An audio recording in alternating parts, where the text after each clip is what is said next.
Hi everyone, so today I'm going to share with you this new set that Dye Press brought to HSN. It's the Dye Press Embossing Folder Christmas Greetings. I think they're calling it Season's Greetings on HSN. Excuse me.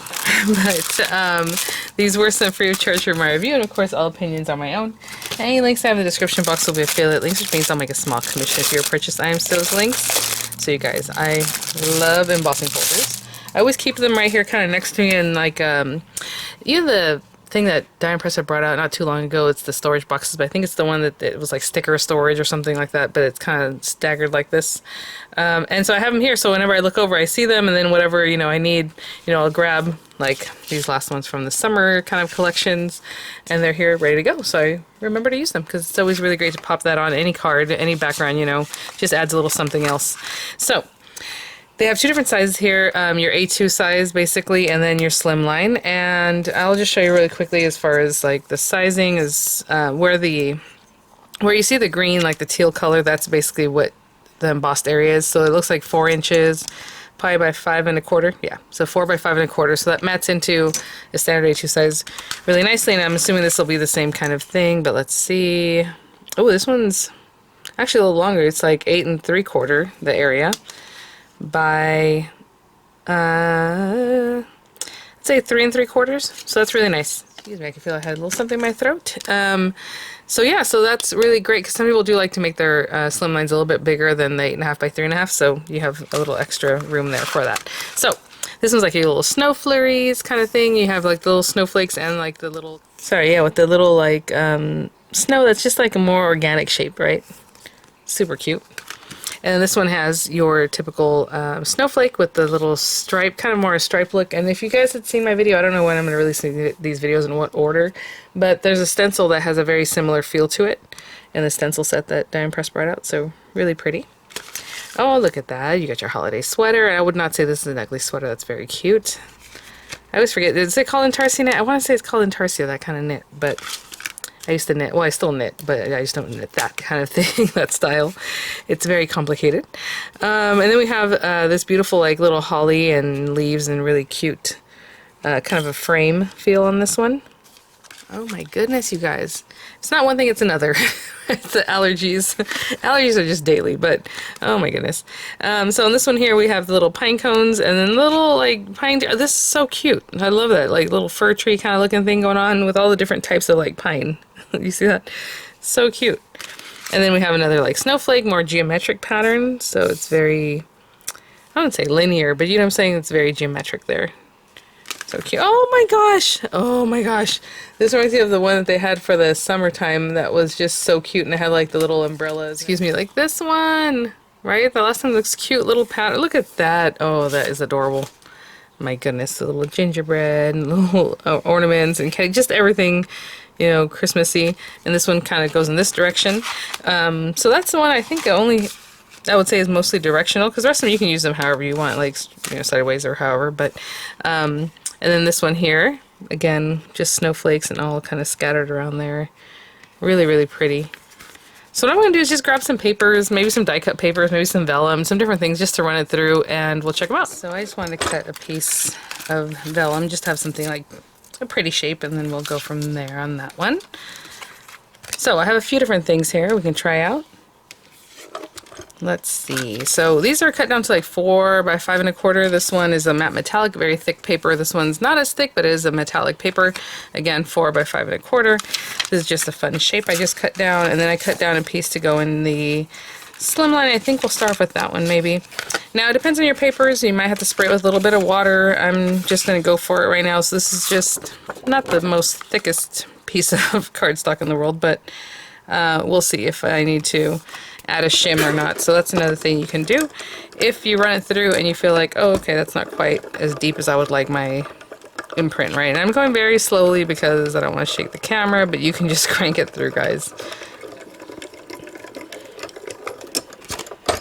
And I'll take a peek and see if that's deep enough. I think that it is. Wow, look at that. Again, this is not the super thickest paper. I would say it's probably 65-pound paper.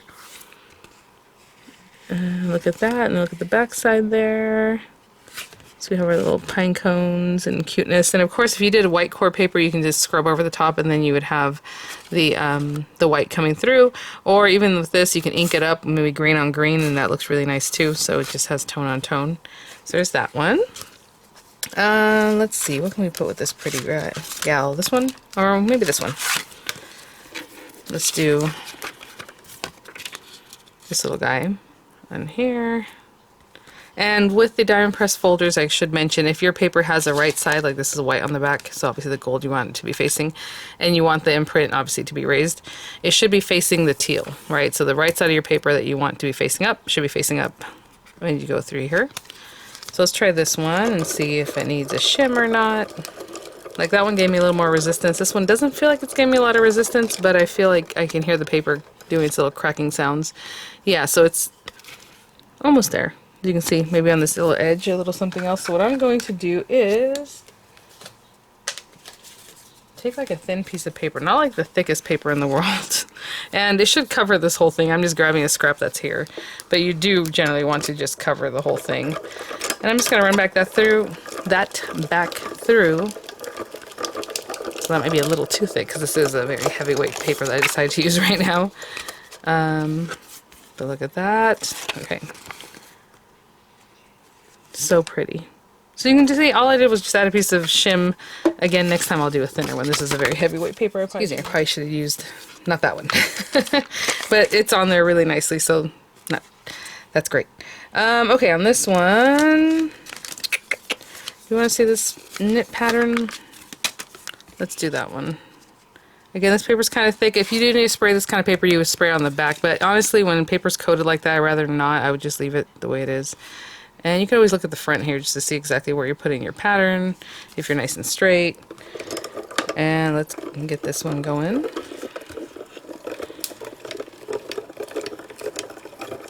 Again, I'm going pretty slow for the camera, but look at that.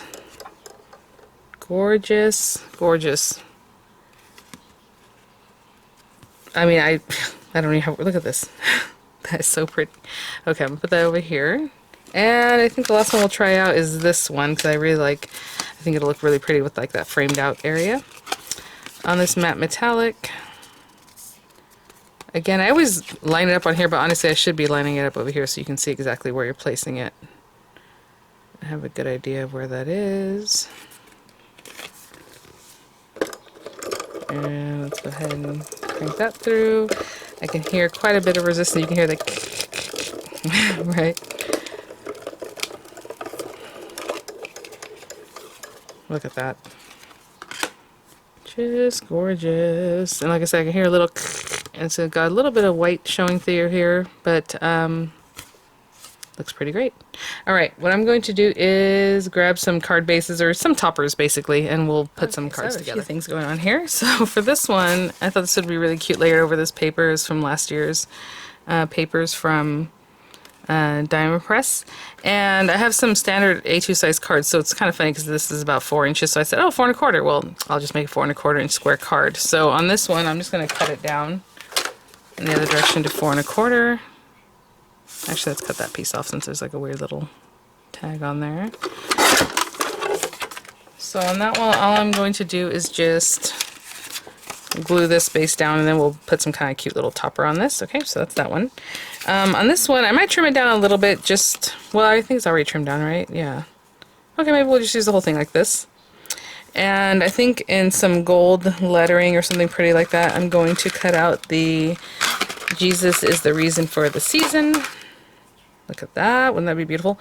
So probably some gold, maybe some matte gold, just so it goes with the matte in the background, and it'll just be as that simple on that one. And let's see, I suppose I still have this one too. I was just going to do a few of them, but this one I cut a card base earlier and I didn't realize my paper was A4 size paper, so it's European paper, so it was only 8 1/4 and I thought it was 8 1/2. So since this is 8 1/4 by 3 1/2, I'm going to trim a little bit off of this. So this is already 3 1/2, right? So I'm going to,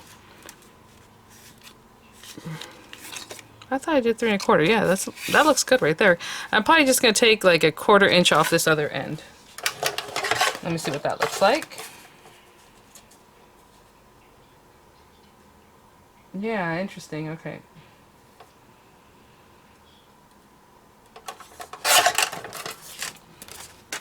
Just to make it work for this card base, again, it's a little bit wonky, but look at that. Okay, so I'll glue that down, and then I'm going to go through the ephemera pack and find some cute things that I might want to pop on top of that, okay? So I'll be right back. So a few things here. So again, I just glued down those backgrounds. Oh, this is a delicate one. Here we go. Hold on. Wow. That is gorgeous. Look at that. Okay, so let me let that settle down. I obviously haven't glued it down yet. For this one, I'm going to do something like this little mishmash of stuff. So I think what I'm going to do first is glue these pieces down, then that'll let me know where I can glue. Oops. My vellum, right? So it doesn't look too obvious there. I'm going to have that one there. I'll put this back here. I'm thinking about putting this on top. Okay, that's what I'm going to do. And excuse me, I was gonna get tongue-tied. I'm gonna get some dimensionals on the back of these guys, and a couple on that little stocking, and some on my words over here, and I'll be right back. And we'll get these finished up. At least I haven't glued that down yet. We're just gonna stick this down. And then I put double in one spot of my little stocking, and I'll show you that in just a minute. So this. So I have 'Tis the Season, just kind of in the center there. And then this little guy, I doubled up the dimensional here.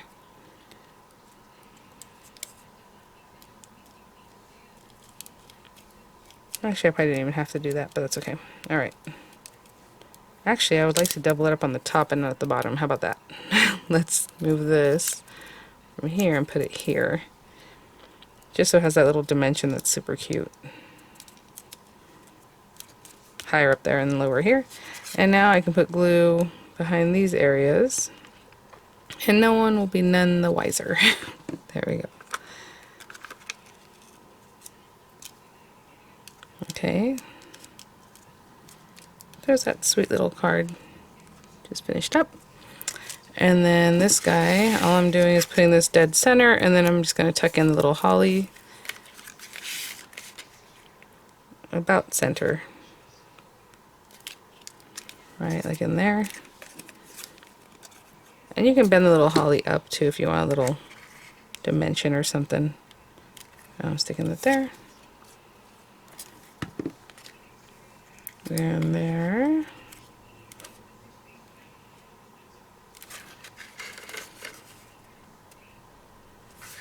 I'm going to move this over just a little bit more this way. There we go. And that glue will dry a little clear, so that's not a big deal there. And then this guy. So I want to be very delicate with what's going on here, so I'm going to put this glue away. That's much too much. And on these, I'm just lightly going to be putting glue. Again, sometimes it depends on your glue. It can reactivate these kind of delicate papers. So I'm just putting a little bit, and then I'll probably pat it off in the back of my hand. So after I do this, let's get that glue off. I'm just getting it on there, just a little touch. Glue. All in here. Oopsie. And down in here. Just making sure those little ends have glue on them. I'll probably pat it off on my hand, just that extra. And I'm just going to set this on here. So I'm just trying to make sure like what looks straight, right? So this one looks pretty good, actually more like that. And then I'll go to the next area, and then this part.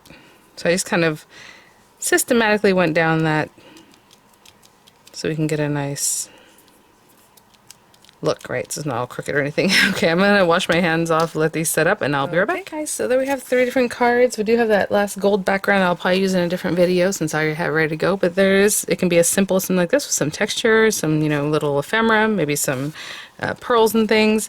We have this one that just is a knockout just the way it is. Again, if you want to add a little something else to give it more dimension, but that's really pretty. And then this one has a lot of texture, a lot of dimension on it with all that, you know, the paper, the cute little embossed vellum, and then just the different pieces here that are kind of in different levels. But alright guys, I will have some images coming up. Thank you so much, Dye & Press, for sending these items for review. I'll have the links in the description box, and I will see you all at the next one. Bye now. Look.